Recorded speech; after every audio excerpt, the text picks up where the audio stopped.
This YouTube channel does not promote any violent, harmful, or illegal activities. All content provided by this channel is meant for an educational purpose only.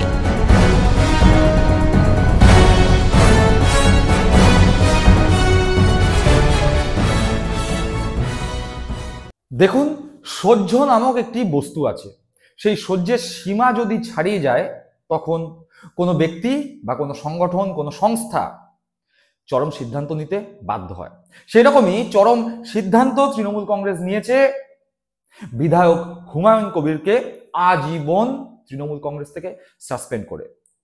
যদিও তৃণমূল কংগ্রেস এই সিদ্ধান্ত নিতে কিছুটা দেরি করলো, হুমায়ুন কবির তার প্রতি কিছুটা নরম মনোভাব তৃণমূল কংগ্রেস দীর্ঘদিন ধরে দেখিয়েছিল।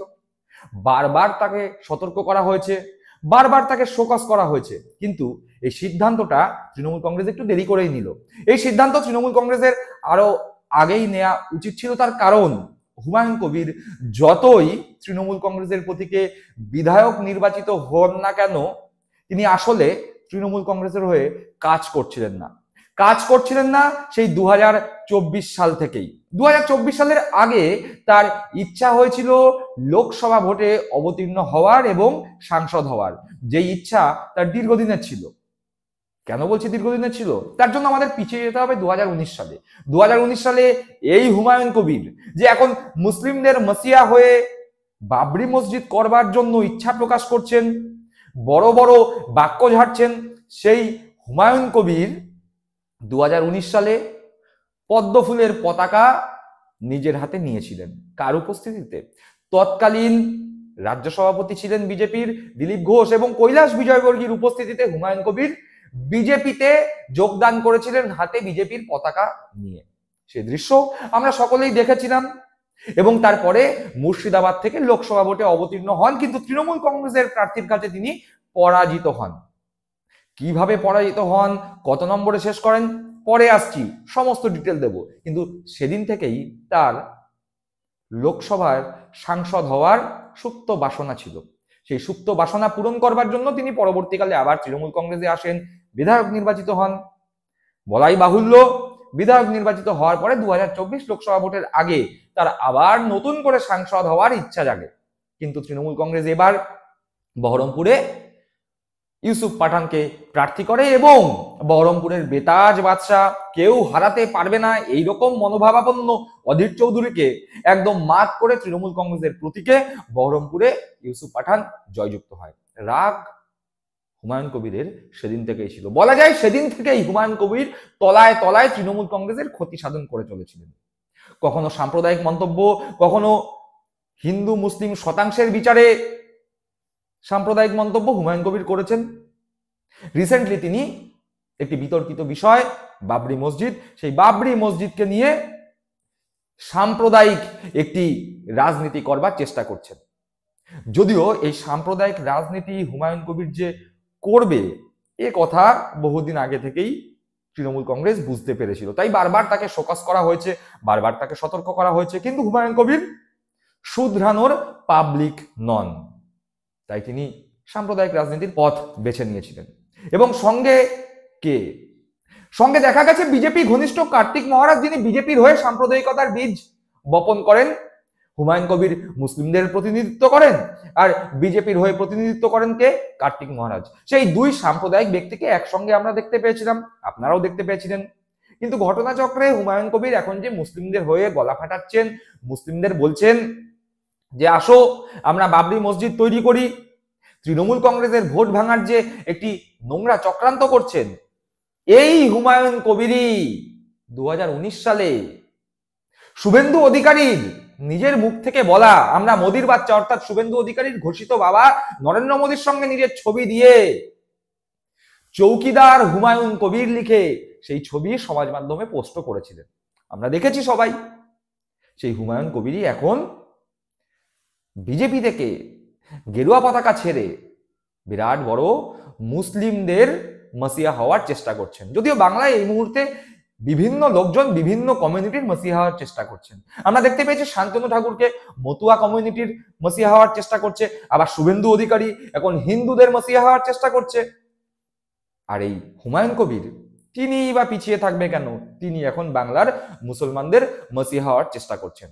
ভাবখানা এমন যে তৃণমূল কংগ্রেসের ভোট কেটে 30-35টা আসনে তৃণমূল কংগ্রেসকে হারিয়ে দেব। তিনি আবার বলছেন মমতা বন্দ্যোপাধ্যায়কে বুঝিয়ে দেব হুমায়ুন কবিরকে। কিন্তু হুমায়ুন কবির বিজেপির সব থেকে দালাল, সেটা বাংলার মানুষকে বোঝাতে হবে না। তার কারণ হুমায়ুন কবির তৃণমূল কংগ্রেস থেকে সাসপেন্ড হওয়ার পরেই যে বক্তব্য রেখেছেন, সেখানে তার বক্তব্যের প্রথম অংশই ছিল বিজেপির মুখ্যমন্ত্রী হলে তাকে স্বাগত জানাবো। আরএসএস মার্কা মুখ্যমন্ত্রীর থেকে ডাইরেক্ট বিজেপির কেউ মুখ্যমন্ত্রী হোক, আমি ওয়েলকাম জানাবো। আপনি সরাসরি বলছেন যে একদম আরএসএস মার্কা মুখ্যমন্ত্রী যদি আমার বিরুদ্ধে সব প্রমাণ করতে চায়, আমিও প্রমাণ করে দেব তিনি মন্দির নিয়ে আছে, তিনি মন্দিরের পুজো করার জন্য 1,10,000 করে অনুদান দিচ্ছেন, তিনি কার্নিভাল করছেন, তিনি সব কিছু করছেন। তা আগামী দিনে মানুষের টাকা নিয়ে তিনি আবার পুজো করে জগন্নাথ মন্দির করে মুসলমানদের ইমান নষ্ট করার জন্য প্রসাদ বাড়ি বাড়ি বিলি করছেন। এটা কতদিন থাকে সেটা দেখবো আমি। কে বলছে? হুমায়ুন কবির বলছে যে বাবরি মসজিদ বানানোর কথা বলছে। আমরা সকলে জানি 1992 সালের 6ই ডিসেম্বর কাদের নেতৃত্বে বাবরি মসজিদ ধ্বংস হয়েছিল। বাবরি মসজিদ ধ্বংস কারা করতে নেমেছিল? সেই বিজেপি, সেই আরএসএস। তাদের মুখ্যমন্ত্রী যদি বাংলায় হয়, তাকে কে স্বাগত জানাবে? বাবরি মসজিদেরই শিলান্যাস করবার জন্য যিনি উঠে পড়ে লেগেছেন, সেই হুমায়ুন কবির। স্বাভাবিক ব্যাপার। সামনে 2026 বিধানসভা ভোট আসছে। তার আগে তৃণমূল কংগ্রেসের ভোট কাটার খেলায় তো মেতে উঠতে হবে। তার কারণ এসআইআর করে তৃণমূল কংগ্রেসকে রোখা যাবে না। যতই 1.5 কোটি রোহিঙ্গা বাংলাদেশি অনুপ্রবেশকারী বাদ দেওয়ার কথা শুভেন্দু অধিকারী, শ্রমিক ভট্টাচার্যরা বলুক না কেন, আসলে সেই সংখ্যা মোটামুটি ওই 50 লাখের আশেপাশে থেমে যাচ্ছে।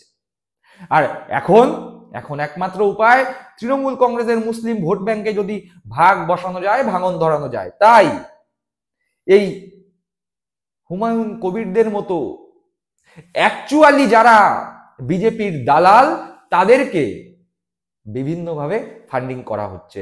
শোনা যাচ্ছে, বিশ্বস্ত সূত্র মারফত শোনা যাচ্ছে, মমতা বিদ্বেষী বিরোধী এক নেতা এবং তাবড় এক নেতা, যিনি একসময় মমতার ছায়ায় বড় হয়েছেন, নিজের রাজনৈতিক জীবন ফুলিয়ে ফাঁপিয়ে তুলেছিলেন, দিলীপ ঘোষের কথা অনুযায়ী যিনি বিজেপিতে গিয়ে এখন নিজের দোকান খুলে বসেছেন, সেই বিরাট মাপের মমতা বিদ্বেষী এক নেতা প্রায় 5 কোটি টাকা কোনো না কোনো মাধ্যমে এই হুমায়ুন কবিরের কাছে পৌঁছে দিয়েছেন।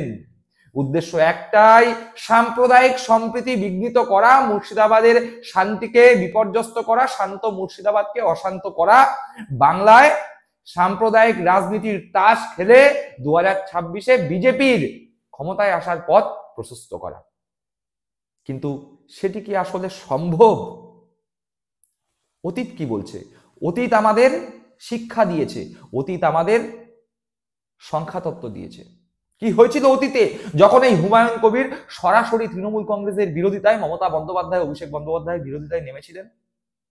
প্রবল শক্তিধর, প্রবল বিজেপির হাওয়ার মধ্যে, বিজেপির পতাকা হাতে যখন হুমায়ুন কবির 2019 সালে মমতা বন্দ্যোপাধ্যায় তৃণমূল কংগ্রেসের বিরুদ্ধে ভোটযুদ্ধে অবতীর্ণ হয়েছিলেন, তখন কি অবস্থা হয়েছিল জানেন? সেই তথ্য স্ক্রিনে দেখুন। কি হয়েছিল?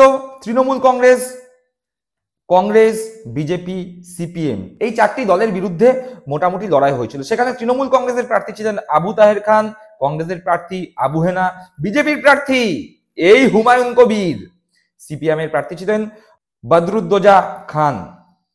তৃণমূল কংগ্রেসের প্রার্থী আবু তাহের খান 41.5% ভোট পেয়েছিলেন, কংগ্রেসের আবু হেনা 26% ভোট পেয়েছিলেন, আর বিজেপির এই হুমায়ুন কবির 17% ভোট পেয়ে তৃতীয় স্থানে শেষ করেছিলেন।